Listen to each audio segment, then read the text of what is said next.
Oh yeah. Tee Up Birthday Edition 743. Where you at? Why are we not doing this song Let's together? get it. There we go. Let's go. There we go. Hey. Hey. Oh. Birthday edition. Hey, welcome to the TheTeeUpPodcast. I'm your boy, Sean 700. I got my queen host, Khaleesi Kendra. So today is somebody's birthday. Whoop, whoop, whoop, whoop, whoop. Yay. Happy birthday. The crowd goes wild. Wow. Happy birthday. Thank you. I couldn't let the show go on without saying that. So we're going to get right into it today. We're going to kick it off with our icebreaker question. My turn Shout now. out to Sean's niece, Shalita. Happy birthday, Shalita. It by is the way. my birthday twin. Shalita is my birthday twin. Yeah, it's her birthday too. It's her birthday too. But she is the reason we got this great icebreaker question today. So, Sean, how long do you wait to bring someone new around your kids after you and your ex split up and decide to go your separate ways? I would say it's definitely relative. It all depends on how old your kids are. It all depends on where you're at in life. Right. It all depends on where that person's at. But it just, for me, I'm a new parent.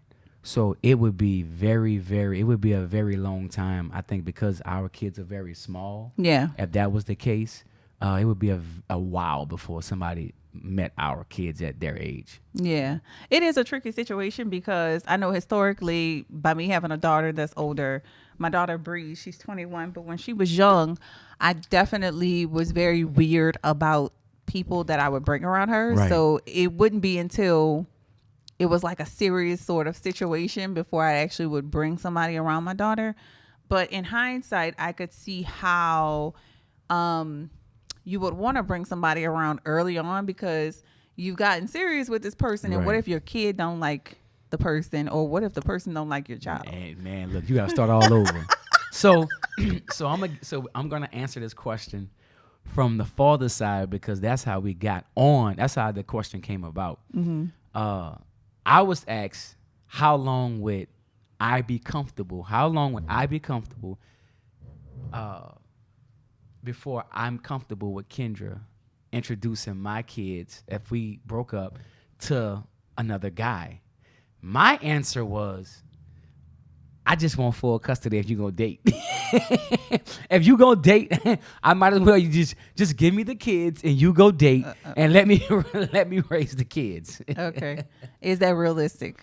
Is Is that irrational? Because it sounds very irrational. I would say it may sound irrational, but when you talk about kids and parents, and I guess by me being blessed with becoming a parent late in life, my priorities are different. So that irrational, it just may be me saying, you know what, my priorities are different, and that's what I would do in that situation. So it may be irrational to some, but I would you know what, I would give you the space to date. Or if I didn't get full custody, I'll be friends with the guy. Me and the guy be buddy. We'll be buddy, like go and watch the games. Yeah. Like we'll be friends because we have to raise my children together. He can't just do it by himself. Well, yeah, because realistically, like once you move on and you start dating, eventually, if y'all decide to live together, this person is spending more time with your children. Yeah, I rather probably just than give you me the are. kids. Just go ahead, give me the kids and Bye, let y'all boy, date. bye. I'm just let Bye. y'all date. Let me just explain something to you. I'm gonna just let y'all date. Go ahead, give me The mom babies. has to be almost a crack whore in order for her kids to get taken away from her, or the dad to be we granted full custody unless she's agreeing Well, upon we didn't it. say taking custody. We talking about Me giving you full custody? Nah, we're talking about two adults saying, okay, if you're gonna date, well, just give me the kids if you want to date. Sean, That's not saying we're going to the Dude, courts. it's not going to happen. Like I'm not going to give you full so custody of my okay, kids. so okay. Now let's look at it from this perspective. Like the beautiful movie Boys in the Hood. Okay, what happened when Trey turned about 12 years old? What did she do? She brought Trey to the daddy because she couldn't handle him no more, right? So now in this situation where she got to live her life, give me the kids early so I don't have to wait till the child get to the preteens or the teens, and now I got to correct all the stuff that the child has been through. Give me the child early. No, it's not happening. But do you see what I'm saying? No, I don't. But think about it. Think about historically. When do fathers get the custody of their children?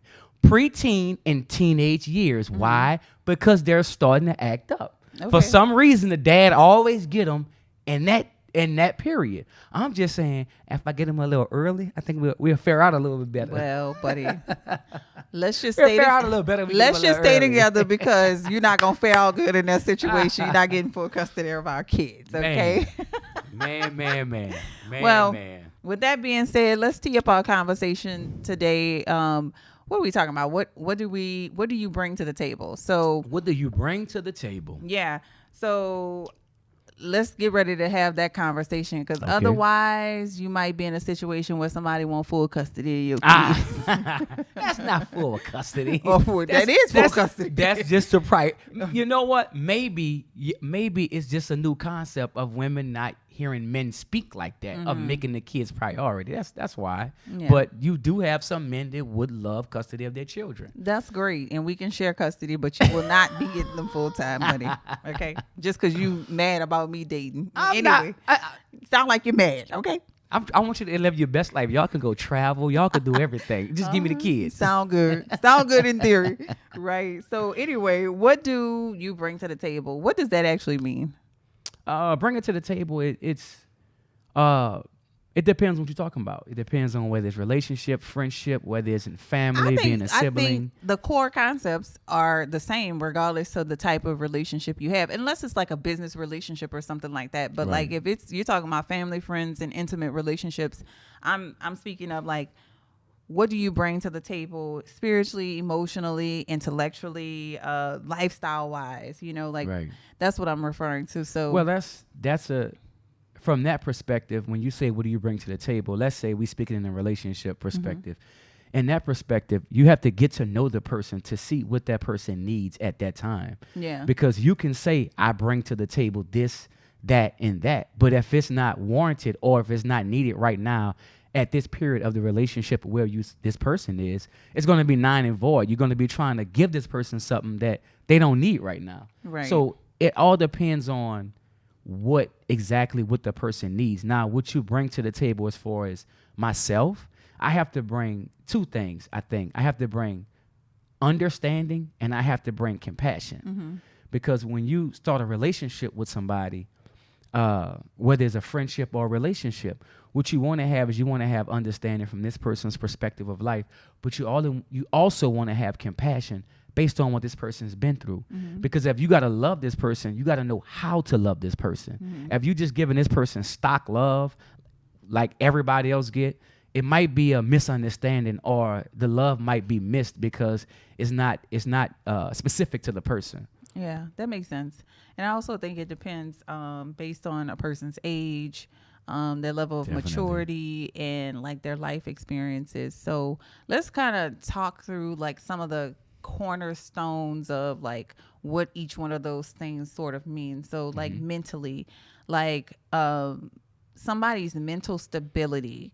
How important do you think that is in a relationship, or what other things besides mental? Or do you think mental stability is a thing that you need to look at as far as what somebody brings to the table? 100%. Right. 100%. That's like the thing that you have that conversation early.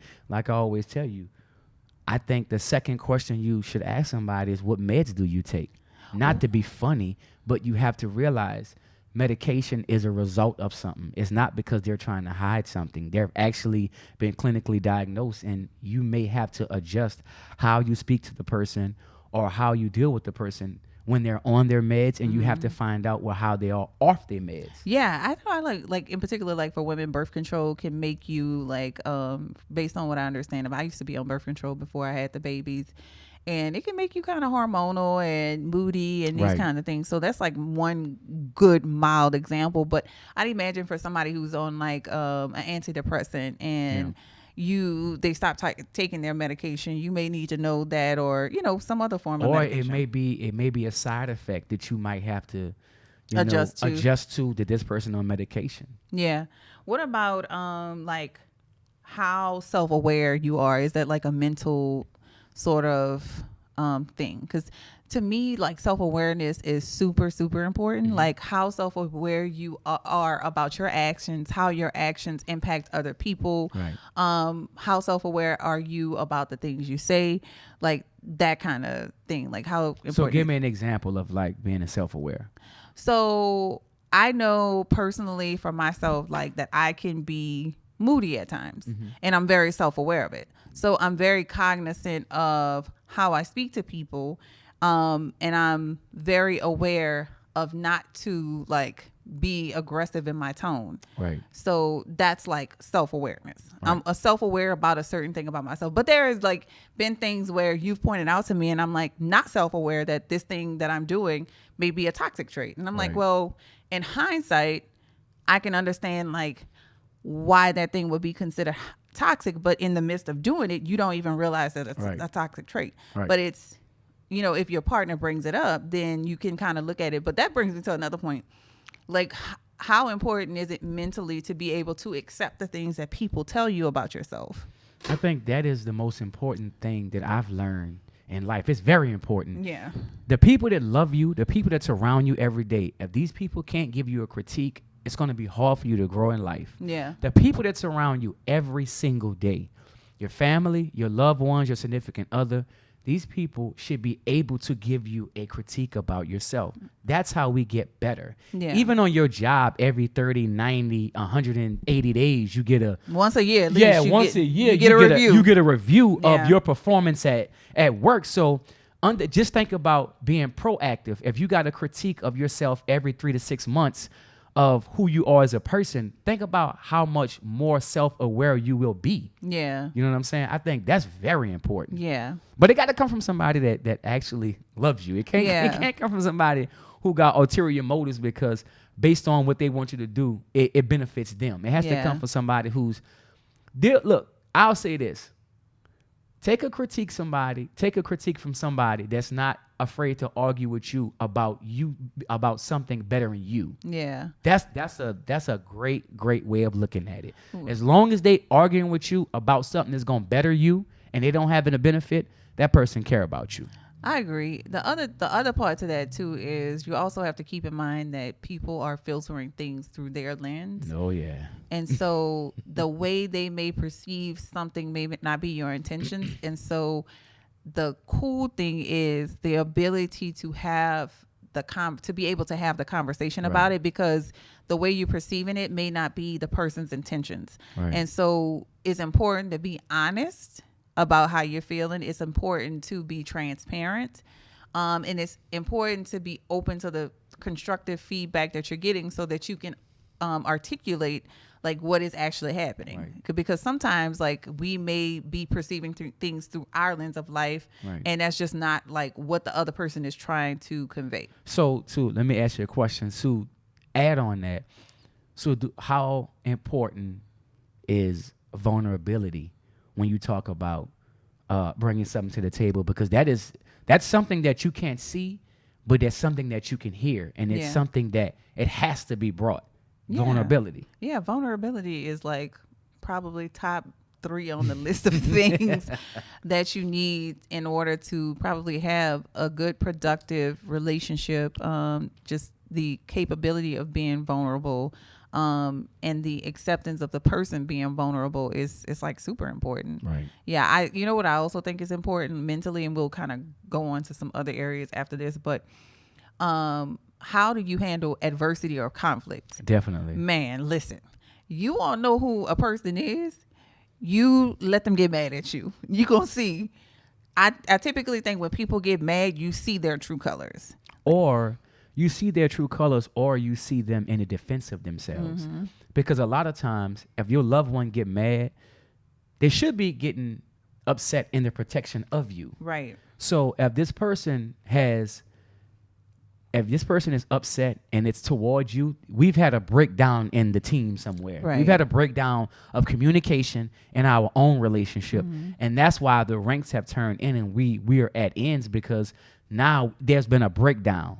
Nobody's done anything wrong, but there's been a breakdown in a relationship as far as how we communicate and what we're understanding about each other. Yeah, that's true. Okay, so not spiritually, we're gonna get to spiritually, but emotionally, like how loving are you during conflict? I think that's important. And I think that's hard to do sometimes. Like if you are mad about something, or if you're in your ego, like unless you set, I know for me, like unless I set an intention to go into a conversation where I know there's conflict, Right. an intention to stay in my body and to, no matter what, not get triggered. It's hard. Like it is really hard to not get triggered by some things that, something that another person may say. But just the ability to be loving in the midst of conflict, I think that's super important. What else do you think emotionally? I think emotionally, just vulnerability is is you talked about big that, time. but what else? I think understanding communication, understanding perception. Yeah. Because a lot of times we say stuff to each other, and based on previous experiences in life or where we at emotionally, sometimes we might perceive stuff not the way the person intended. Yeah. So sometimes we have to sit back, and I know, just understanding communication, I can almost tell 80% of the time when I'm having a conversation with somebody and what I'm saying or what I've said has been perceived as something else, because you look at the response and it's like, wait a minute, what my intentions were, that was not supposed to get that response. Well, Sean, so, you always saying something goddamn ridiculous. Just FYI. Well, you always saying something ridiculous. Just FYI. I just want to let you know. This is what I've learned. This is what I've learned in life. I've learned this. I've learned any trauma or pain that we've experienced in this life, in order for us to heal from it, it has to be somebody that actually brings the point up at the frequency the pain actually happened, for us to get our attention and let us know, hey, we got to be free from this. Because this thing might keep us in mental bondage our whole life. Because sometimes when you progress out of a certain situation or a certain like atmosphere, you go to the next level. If you're protecting yourself with the old level operating system, sometimes you might create conflict with your new environment. I understand. And that's what happens a lot of times when you level up to a new environment. That old system, it puts you in conflict with actually the environment you in now and the environment you going to, because now you have to learn all over again. Okay, at this level, how do I express myself in a way where it's not so aggressive, or it's not so, it doesn't scare people off to think I'm this crazy person. But at the same time, I have to let people know that also that I mean business and I'm serious about this. Right. So it's kind of like a situation if you're vulnerable and y'all really have a team atmosphere around this relationship. Even if something is misunderstood, you already know it's coming from a place of love. So, you know what? Before I get upset, what were you trying to say? Right. I'm going to tell you how it made me feel. Right. But what were you trying to say? Because I know, because you love me and I love you, how I felt, that couldn't have been your intention. Right. And if it was, God damn it, we got to talk about it. Yeah. We need to resolve this. We need some reconciliation over here. Yeah, I think that's a true statement, and it's. I always tell you, this is one of the things, illustration that I illustrate for Sean sometimes. If he's vibrating here and I'm vibrating here, if you come here, we're going down in the gutter. Right. So I need him to stay here so I can come up, and so. That's just a tip for anybody who's having conflicts. Like, you cannot go down if somebody's vibrating down, because you're just going to continue to descend. If a person stays up, they're either going to the other person is going to remove themselves from it because you're not coming down in the gutter with them, or they're going to come up to your level and y'all are going to vibrate higher. So that's just a tip that I have. So you illustrate that, and that's true. So let's think about proactively. How do we even stay out of this situation? So what type Intentional of conversations. So what type of conversations do we have? Yeah. That way, when we get in those situations, our safety net is, this is the person that lays next to you. I'm your boyfriend. I'm your girlfriend. I'm your sister. I'm your brother. Yeah. Why would you think I'm saying this with malice? Not saying that your family won't take so with malice. I'm not saying I was that. about to say it happens every single day. But based on the vulnerability of the relationship that you guys going on, sometimes you have to sit back and say, wait a minute. Like I said, what were you trying to say? Yeah, and that's fair. That's a true statement, and that's fair. So let's talk about spiritually. Like, what do spiritual things being brought to the table sort of look like, you think? I think spiritually, that's something that's a foundation of the person's life, regardless of what religion that they practice. Spirituality is a relationship with their God or whatever Or their higher power, self. or whatever power, Yeah. whatever higher power they believe in. Yeah. But you will know a person if they're spiritual just by their everyday walk, how they talk. You'll see this person in their spiritual practice. You might not hear it all the time because it's not on those 24 hours a day. Yeah, and you're a human being. So yeah, unless you Buddha or somebody around here, you still gonna have human traits that you exhibit at times, you know, in your life. But yeah, that's a true statement. I think, spirituality can be like how you, if you pray, right? Meditating. I know one of the things we did early on in our relationship is we meditated a lot together. Right. We meditated on specific things together. And I swear, I think that's like one of the reasons why we manifested those twins, because although our babies were planned, we planned for one baby. We didn't plan for two, but we speak for yourself. Speak for yourself. Well, I'm just saying we talked about twins a lot, but I had selfish intentions. Oh, well, I'm glad you did, because selfish intentions. Personally, I didn't want to get pregnant twice, but I wanted two babies, and we talked about twins a lot. So let's talk about this. Yeah. How did you feel, or what did you feel the day that I called you, and I was on the way to New Orleans, and I said, wow, I just had a conversation with one of my male friends. I was at his house, and him and his woman kind of got into it, and they got into it over, they share kids together, and I think he had an outside child, not outside like he cheated, but a kid before her. Right. How did you feel when I called you and I said, well, hey, I never thought about, you didn't bet on having one kid. 2 kids. Like 2 kids. You never bet on having 2 kids. Yeah. Sorry. We bet on having one. Like, how did that make you feel when you realized, like, wow, like, this guy is really thinking, like, I didn't count on having 2. And 2 is going to be a different perspective than having 1. Yeah. No, it made me feel good, because it made me realize that you were very attentive to like my needs in that moment. So it actually made me feel really good about you as a man. And I'll say this, from my perspective, I had no idea that I had to do this until I saw other people in conflict. And me being there, it instantly saying, well, wait a minute, let me get my house together, because I got to make sure. I don't want to deal with this. What they do. I'm not going to say specifically what they was dealing with, but I realized we had never had a conversation about, okay, what if we do have twins? Like, what that's going to look like? Yeah. What it's going to look like financially? What it's going to look like as far as working in the house? Yeah. It's 2 people, so it makes the job double. So, yeah. It's a doozy. I'll say that. It's something to see. But I'm super blessed. Like, I love the baby so much. What about financially? Like, I think early on you need to understand like a person's financial expectations. Especially if you decide to like join households, because there's a lot of people with different perspectives about how a household is supposed to be ran. There's some people who look at it as a traditional view, and then there's some people who wants to split things. When you say financial responsibility, what you mean? I mean, like, if we move in together, how we dispersing bills. Right. Like, How you paying the bills? Yeah, like what bills are you paying in this piece today? Right. Okay. Every 30 days something due. Like, and I say that because some people have standards, like a certain standard, and it doesn't make it right or wrong. It's just their standard. And for me, I feel like there's somebody out there for everybody who meets their standard, right? So I know women who are they're not moving into a home with a man and having to pay more mortgage.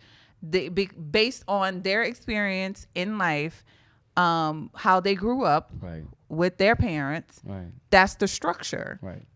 I take care of all the household duties, and I will pay bills in the house, but that mortgage, that's your bill. So what you're saying is, to be clear, if you move in the house with a man and he's already paying his mortgage, 100%. That could be it, or it could be just the standard of, like, you're the man, you're the protector and provider, and you're going to provide this mortgage based on how I was raised. And so you saying when you move in, you shouldn't have to go half with him on the mortgage? Not the mortgage, but I'm going to pay other bills. Okay. Yeah. So, I mean, and that's just one example. So that's just me illustrating that, you need to understand. So let me ask you this. Why wouldn't you want to pay half the mortgage? Well, it's not me. I mean, I'm not speaking for myself. You would have to ask, these well, people. You brought it up. You brought it up. What did they tell you? That was just, like I said, that's just how they were raised. But what? And what their did they standard, tell you? Their standard of living was that, as a man, based on how their father was, right. it is your role and responsibility to provide shelter for your family. Okay. At minimum. Okay, so let's look at that. So this young lady, she was taught based on her parentals that the guy is supposed to foot the bill for the mortgage. Right. Okay. So let's fast forward to the generation that we're in now, when it's a lot of single parents, and now you have mothers that are fitting that mortgage by herself. Right. So what you're telling me is that mother should teach her son when he go in somebody's house that he shouldn't fit the bill, is let the woman pay the mortgage? Well, no, because he's a man. But what if his mother teach him that? Because that's what she's doing. Right. It's not a gender thing. I get what you mean. He was taught. Right. So what if the woman? Well, I'm sure there is a woman he can find that's going to pay the mortgage for him. There's somebody out there for everybody, honey. Now, if that's his standard. You know what? That's true. But think about what you have to go through to find that person. Right. So when you said there's somebody out there for everybody, is that true in the statement as far as the team building and what we're going to do together? Or is it that I get to get my way with this person? What you think? I don't think it's a get my way thing. I think that historically we've been taught that a man is supposed to protect and provide. Right. And so, that may be a part of their standard of providing. Right. Again, like when if they decide, okay, yeah, I'm going to pay all the rest of the bills in the house. When you got a house, the rest of the bills add up to that mortgage, just FYI. Right. Okay? Yeah. I so definitely we get that. paying the same exact thing. We literally are splitting the bills. I'm just not paying the mortgage.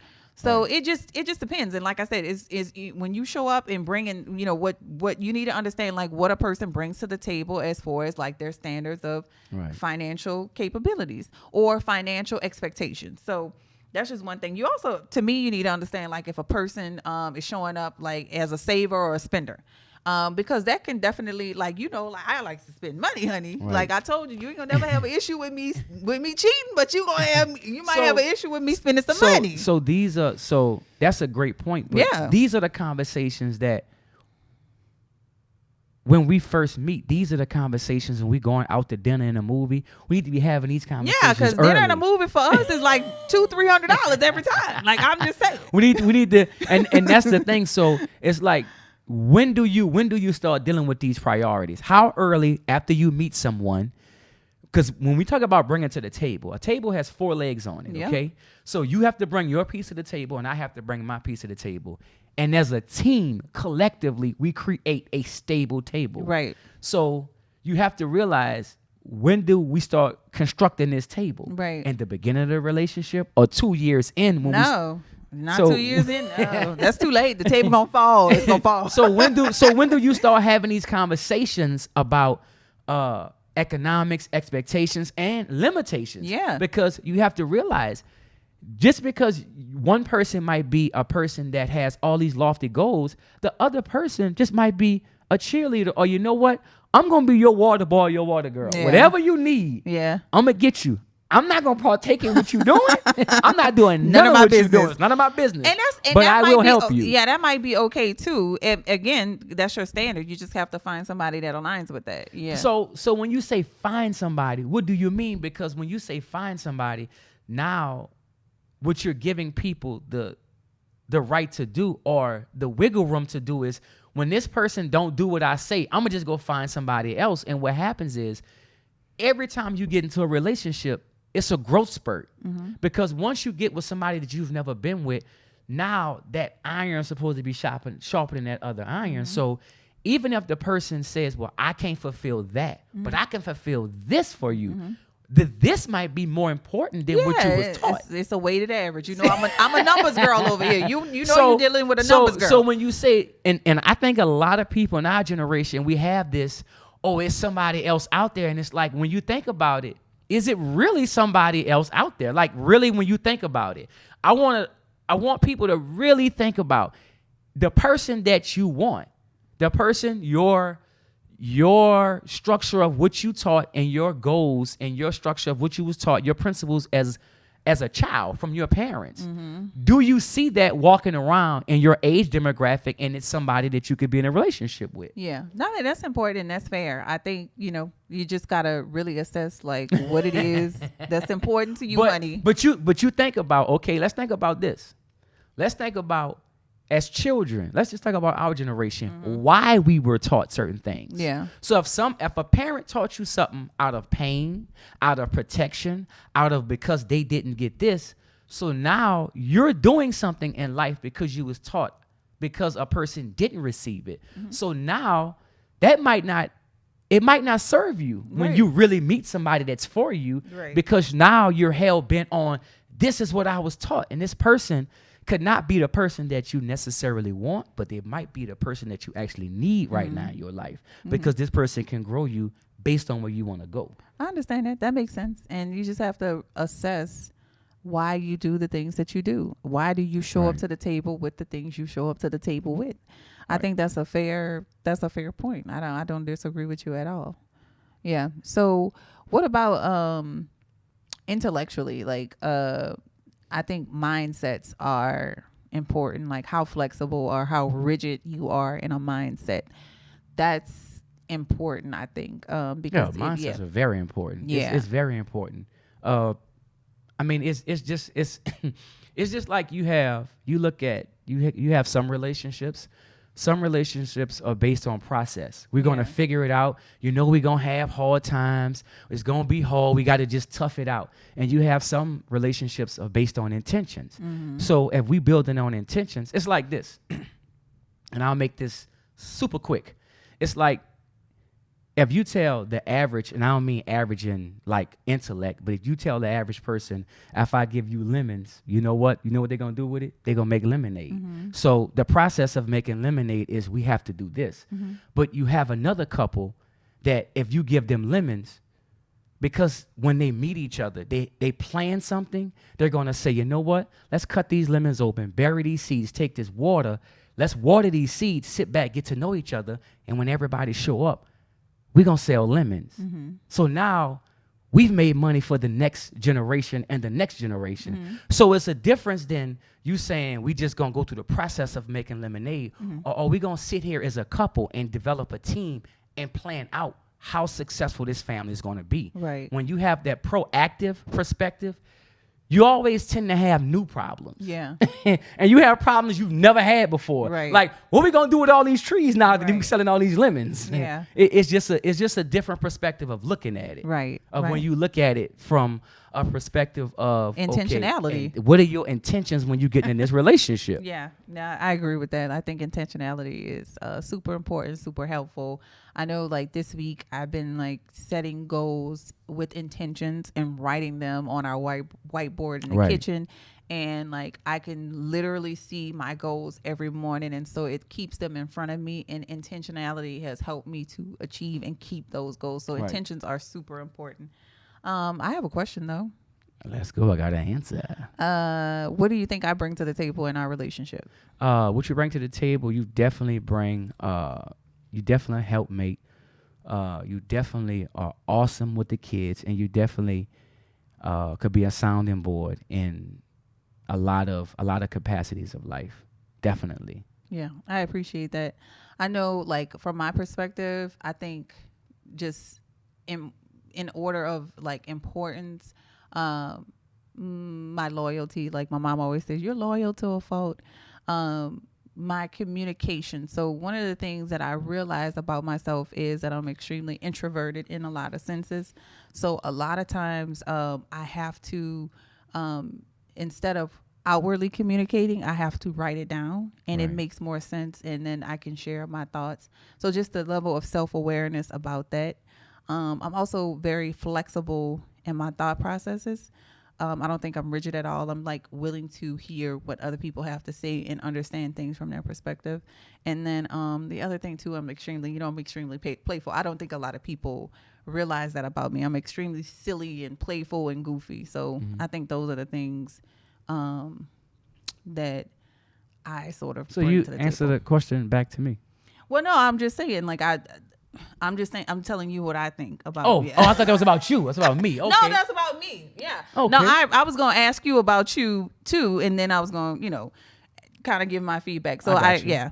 So then, all right. So what do you think you bring to the table, and then I'll tell you what I think. I think the one thing I bring to the table is understanding, and I bring an open heart, and I bring vulnerability. Period. That's how you got to come to the table. Yeah. So you do have a very big heart. You are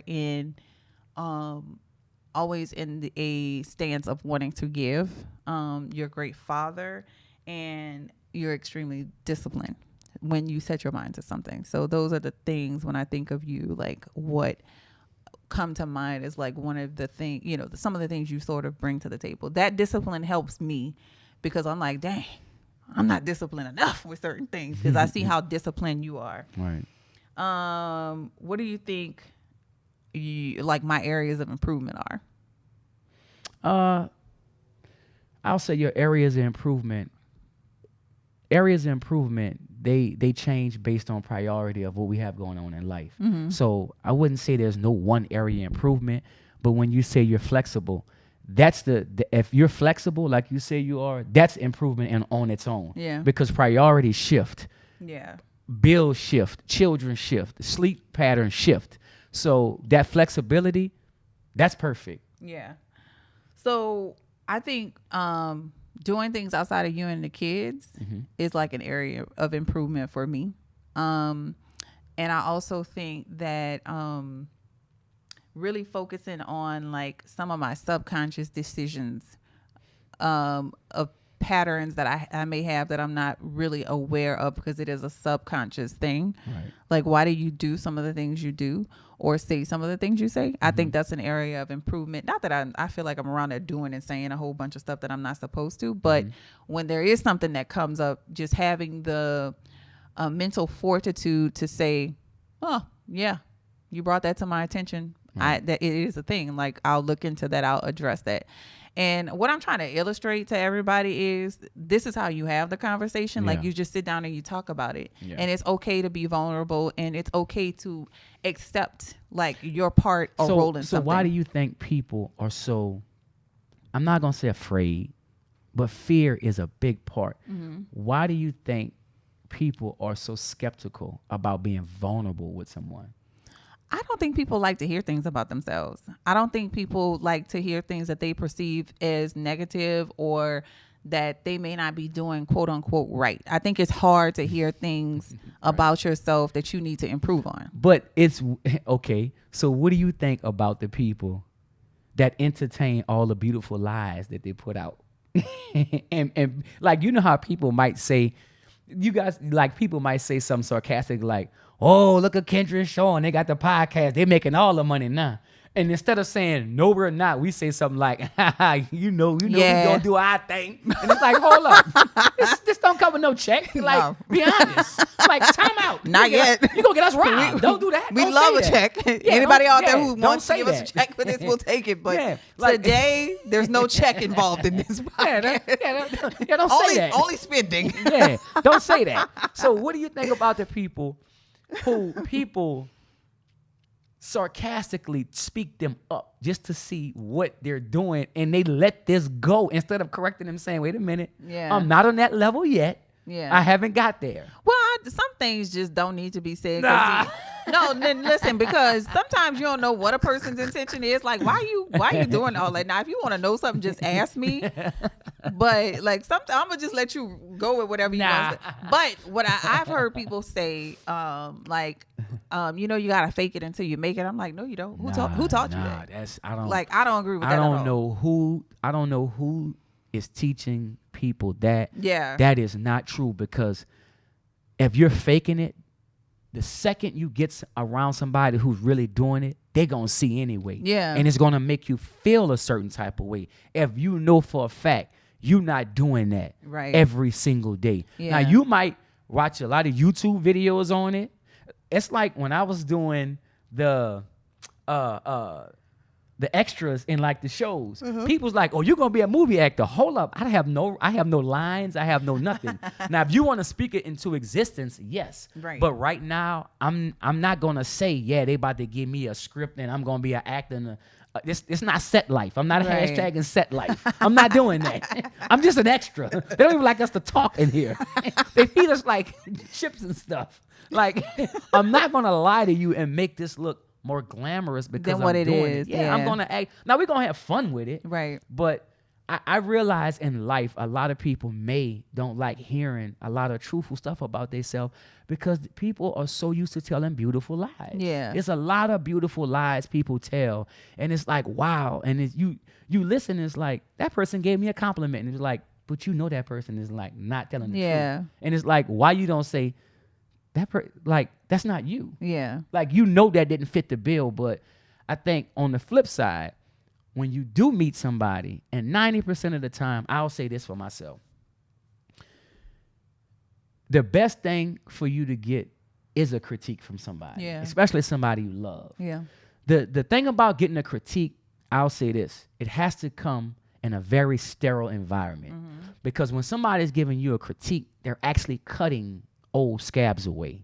So when you're cutting old scabs away, you have to be in an environment that's healthy for you, because it's going to expose old wounds. Yeah. So now you have to have people in your life that love you, because these are the people that love you enough to confront you with it. They really love you.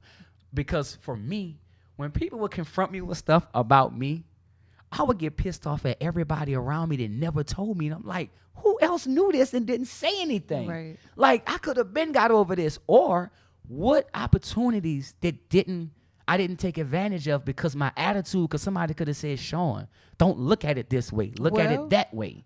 And at that point in your life where you're receptive to things, because you got to look at all that too, because I can think of somebody in particular right now who is not receptive to anything you say to them. So I don't say nothing. But I'll say this. I'm not going to say anything. I'll say this. Everybody is receptive to their language. If you're speaking their language, they'll know if you arguing or you putting your foot down to change them, or you putting your foot down to help them. And as the person that's doing the cutting and you pruning back the old dead leaves, you have to tell them this. Hey, I'm only telling you this because I love you. Understand, I'm here with you. I remember when after my mom died, me and my oldest sister Lisa got into this big argument over the phone. I mean, we was yelling, and I told her, I say, I'm telling you, sis, I will fight with you 24 hours a day so we can stay and love each other as brothers and sisters. But if we gonna fight and never talk again, I don't want to fight then. Right. I want to fight for something that actually matters. And she said, wait, what? She said, you know what? You know what, brother? When we got done, she said, that meant a lot to me. That meant a lot. I'm like, yeah, sis, I'll fight to stay with you. We will fight through the fire and brimstone and stay together, but we're not about to fight to break up because it's not going to benefit us. Right. Even if I'm the one that need to grow, or you the one that need to grow. Right. Or most of the time when that iron sharpening iron, we're both leveling up. Right. You know what I'm saying? So it's going to be growing pains. Yeah, I agree. That was a good illustration of Definitely. that.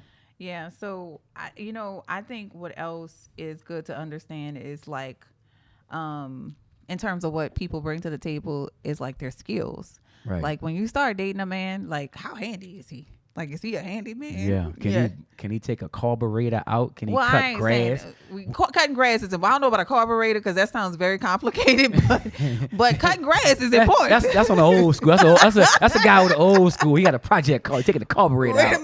Wait a minute. That's something he got on a Saturday. He putting Can you at least hang a picture? Like I would love to know like how or are we gonna be paying people to come here and do like all kinds of stuff?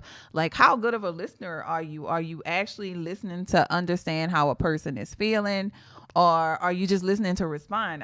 That's pretty important. Like, are you taking notes? I know I listen to you a lot, and that's how I'm able to, like, for your birthday, get you certain gifts that you may need or want based on like what we talk about. Right. I don't just show up with an edible arrangement, every birthday. Wait a minute. Some people like it. Wait a minute. I mean, no, if you like I edible, feel sorry for every single person in America that has gotten an edible arrangement today. No, I apologize for what Kendra just said. No, edible arrangements. Everybody who bought an edible arrangement with their last dollar today, I'm sorry.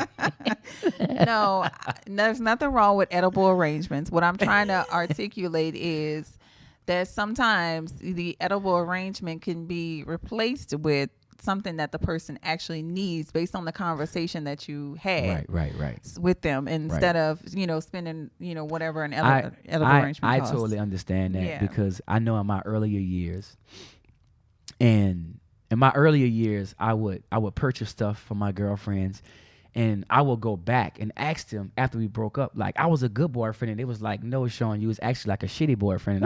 And I'd be like, wait a minute, well, why? I got you all of this stuff, and they was like, well, Sean, I didn't even like all that stuff. I just took it because it was you. Right. But the beautiful thing about that, when they would say that, I was like, well, why didn't you just tell me? Yeah. You know what they would say? Well, why didn't you just listen? And I was like, God, dog, that is absolutely true.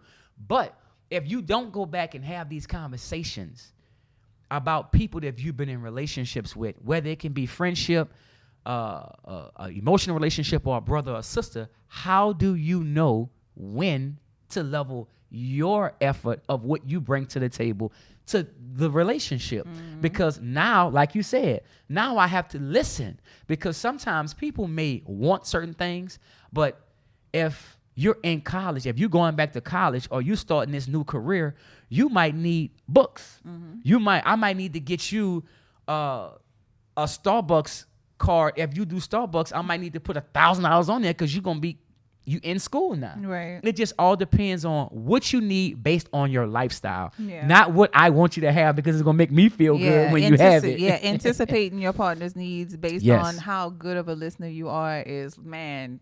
If you can get somebody who does that, they showing up to the table with a lot. But to double down on the listening, that's what goes back to being proactive. Because once you sit down with your significant other and y'all sit down and this person plans to go to open this business or go back to school, from my perspective, we're going back to school. Yeah. We're opening this business. Mm-hmm. It's not like I gotta support you. What's my role in this? Yeah. What do you need me to do? Right. If you're going back to school, what do I need to pick up in the house to make sure you are 100%? Because this is not something that you're gonna be doing for the next 40, 50 years. Right. So if 2 years I need to put myself and I need to be number 2 in here, well, let's do that. Yeah. That's the awesome thing about really planning, because even when you start these new ventures, things come up, and it's instant adjustments that you have to make. Yeah, I agree.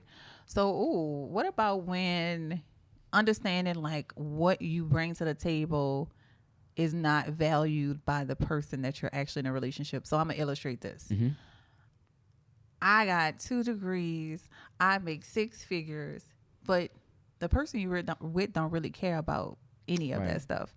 You know what I mean? And this is just, I'm not speaking of myself in particular, but I'm just saying, like, that may be something a person feels like it's something I'm bringing to the table. And those things are cool. It's important. Right. But I also think you have to understand, like, the things that you bring, the person you with may not value those things the way you do. Right. So it's also important to understand, like, what does your partner value? Because you might feel like you showing up with a whole lot, honey, and your partner may be like, not so much. Well, that's true. But for me, and I'll take that same scenario. So I got a question. Oh, okay. Well, go ahead. What are your thoughts when a woman says, "I know my worth"?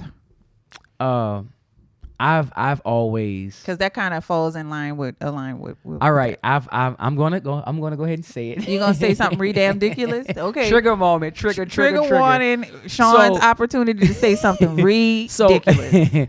So when I hear a woman, a young lady, say that statement with a crass attitude or a bravado, I always meet it with what they always say. I know my worth. You know your worth, but I set your value. Because your worth is based on where you're coming from. Right. It's based on where you're coming from. Understand, 9 times out of 10, most women date up, right? Yeah, we should. Okay, so most women should date up. Yeah. That mean in turn that most men are dating what? Down, right? Could possibly, yeah. Could possibly. Nice possibly. So when the woman is sure she's dating up, but the man is, okay, so we're going to get past that. So now what happens is when you're a man and you meet this beautiful woman, you understand when you meet her, she's protecting something. Mm-hmm. So you got to realize as a woman, this man, that man may love that you have 2 degrees because I don't know what you did. I don't know what you went through, I don't know what you survived to get 2 degrees. Right. So I wouldn't just count that out. Yeah. Now I'll tell you, it's all valuable because that's what made you who you are. Now, if that's the only thing that you feel like you bring to the table, right. Well, let's us look inside of you and let's see what other attributes you have. Yeah. Because maybe in your last environment, that's all it took. But understand, you're dating up now. Now you have to come to this environment and understand, okay, how do I apply whatever I experience getting those 2 degrees and I make 6 figures? Yeah. Because you can make 6 figures and have 6 figures worth of bills every year. So now it's like you're bringing 6 figures, but it's like, well, look at all these bills you have. Yeah. But even because them degrees cost, honey. But even that, as a person that you're in a relationship with a person, you don't leave that person. You don't leave that person first. What you do is you sit down and say, let's budget this. Let's see, can you budget this money out? Because I guarantee you're probably overspending somewhere. Right. And now that we're in this relationship, let's form this team. Yeah. So it even in a situation like that, if the person is receptive, you could still have a valuable relationship with that person. But I get what you're saying. Yeah. I get what you're saying, definitely. Yeah, and let me just say this. You don't set a person's value, just FYI. The relationship does it. Well, what happens is you are specifically calling out what's valuable to you because she has her value based on her core beliefs, and then you have your value. So you've set what your value is, and you may not value the same things. Your values may not align. So I think that's a better way than to say it than Sean's way of saying I set your value. No, the hell you don't. But let's flip it. Even like me, I can run from here to Chicago on a cup of water. But if that doesn't, but if that don't serve the relationship, and that's what we're talking about. See, we have to realize, what are we talking about? What your value is for? Is it for me or is it for the relationship? It's for us, yeah. Because you have some people. Well, you can't say you set. I set your value. We set our value on the relationship. But you have to realize, me saying that is because the initiation of the woman making the statement is a very crass way of saying it. Or it's met with bravado. It's not met with a sense of love. It's not saying she don't know her value because she's healed from something. Yeah. She's saying she know her value because she's protecting herself because somebody in her past told her what she wasn't. That's fine. That's two different perspectives. Is your response leading with love? No. The response is actually you being like, I'm being like a jackass. Exactly. So what? Yeah, you're being like a jackass. Okay, so that's not productive, Sean. That's not productive. But in that realm, like I said, you have to meet that pain because any woman that is already living like that, you're gonna see it in her actions. She's not gonna have to say it. I understand that, but let me tell you something. Like, it can be extremely unproductive. It just, you got to know your mate, right? Right. So some things just is unproductive, right? So you have to just know your mate. Now, if that's something, some people need that, lashing, but others, That's not a lashing. it sound like a lash. Sounded like a lashing to me. Well, you know what? Why is it a lashing for this person and it's not a lashing for that Well, person? because everybody is different. Like, me personally, I don't like all that aggressiveness. So for me, it's unproductive because I ain't even listening to you at this point when you start getting snooty and like all that kind of stuff. So like, it just depends on the person. So I do think that some people, like, it's just like some people work well under pressure and others don't. Some people do work better when you kind of snap them back into reality, Right. in a sense. So I kind of do Right. get what you're saying.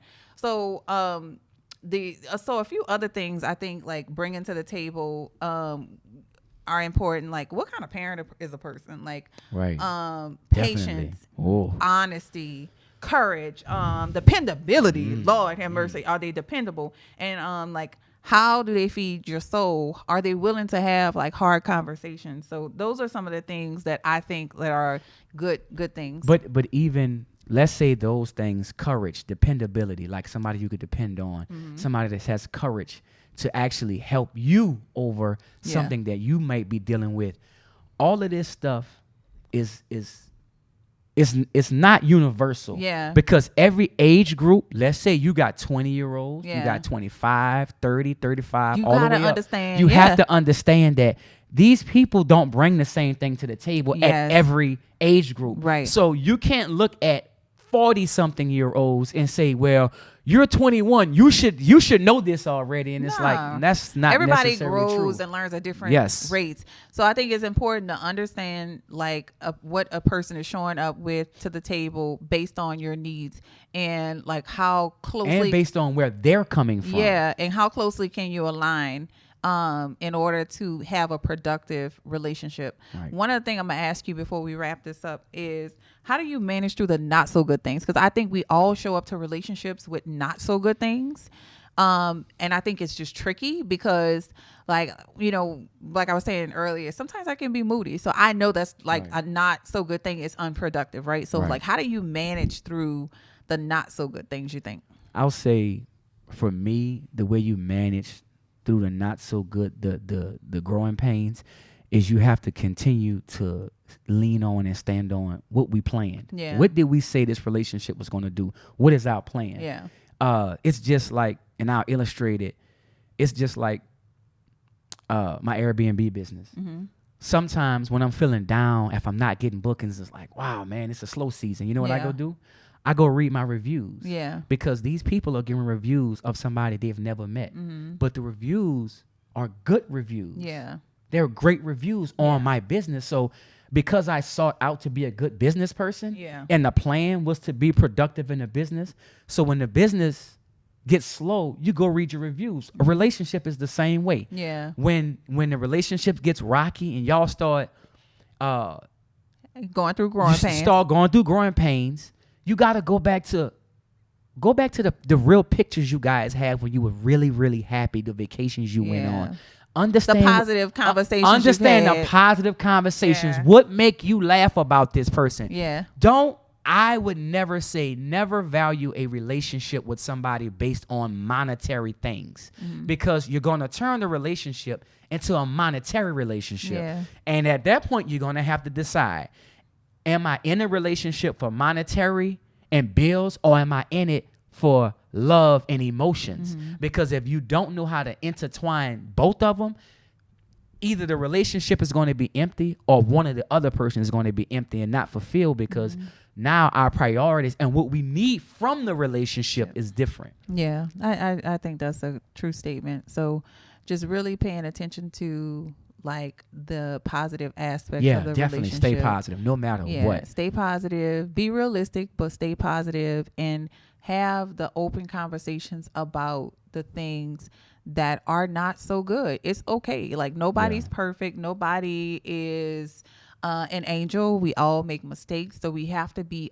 open to hearing things about ourselves so that we can manage through the not so good things. And as long as they're not a deal breaker for you, you should, you probably could get through those things. I have So, a question for you.